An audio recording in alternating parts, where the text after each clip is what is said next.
graduated with a degree in social welfare from University of California, Berkeley, and for the past several years, she's been running a summer school program in Chinese language, arts, and history. She's going to read an excerpt from the book, Canton Footprints by Philip Choy, and this is the story about her father, Fong Chong, who was a pear farmer in the Sacramento Delta.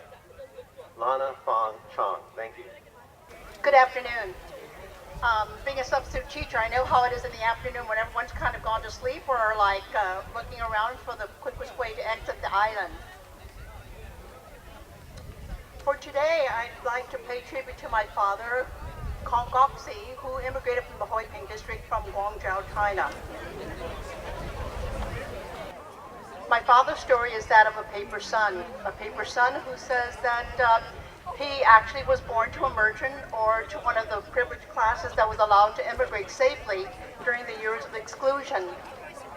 The exclusionary years from 1882 to 1943 put a big stop in the immigration of Chinese. When my father wanted to come, fortunately he had the luck and the breadth of many of the Chinese community. So he dared to dream. So when he became a paper son, he assumed the role of a son to Mr. Ben Fong. He learned well, of course, the ropes, the necessary information to pass muster, and arrived here in 1920. Toiling for 7 years as a merchant, he realized and earned his partnership status and was able to think about starting a family. So there he went. He had to go back to China to marry because in Sacramento, in California, in the United States, very few women were available to marry. So my father went back to China in 1927 to marry. He stayed just a year, having a child, but he knew he had to go home to keep safe his status as a merchant. But while in California, he kept his eye on the happenings in China.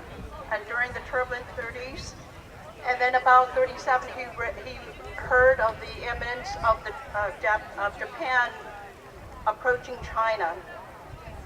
So he began to double up on his work. Beyond being a merchant, he also received work and started his legendary career as a fruit farmer in the Sacramento Valley. So worried about the status of the affairs in China, he returned home once again in 1932, staying for a year this time to beget a son. So happy, so proud, the firstborn son in China. But again, he had to go home. Each time coming in and out of America, he had to go through the immigration, interrogation, and at times staying here in an Angel Island. Having to leave, he never realized that his firstborn son in China passed away. So it was to my mother alone to put eternal rest the firstborn son.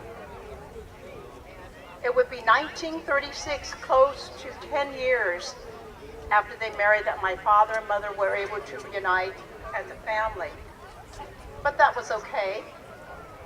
As a kind of poetic justice, my mother and father continued to have children. In total, 13 children, the baker's dozen. Now fully realized as the visionary farmer, he achieved a legendary status as a successor producer of excellent crops like Bartlett pears and tomatoes. Among other personal achievements, he became an elder emeritus of the Chinese Community Church, also becoming the president of the Suyan Association in Sacramento. But of all these accomplishments, most of all, he was happiest to be the patriarch of the Fong family. 13 children, 11 who lived nearby, 17 grandchildren. He passed away at age 95, years young, but fulfilling dreams never imagined. His name even today conjures up the Kong Goxi, the great and generous farmer, or the Gong Soji Jake, the president of the association. I tell these stories, and I think it's real important for us to tell our stories because I evoke the name of Paul Chow, who became our dear and long-term family friend. My sister came with my mother in 1936, was here, interred here for close to 3 months. My sister never saw this place until nearly 17 years later when the great Paul Chow led us on a personal tour of Angel Island, she could vanquish finally the fears of this place called Angel Island, a place that was always hushed up. I also admired and sustained all the work that Paul Chow has shown us, and also all the writings of people like Philip Choy, who wrote the landmark book for Sacramento Chinese called Canton Footprints. It tells the story of many families who came to America. I thank you for this afternoon time and hope you have a great day. Bye-bye.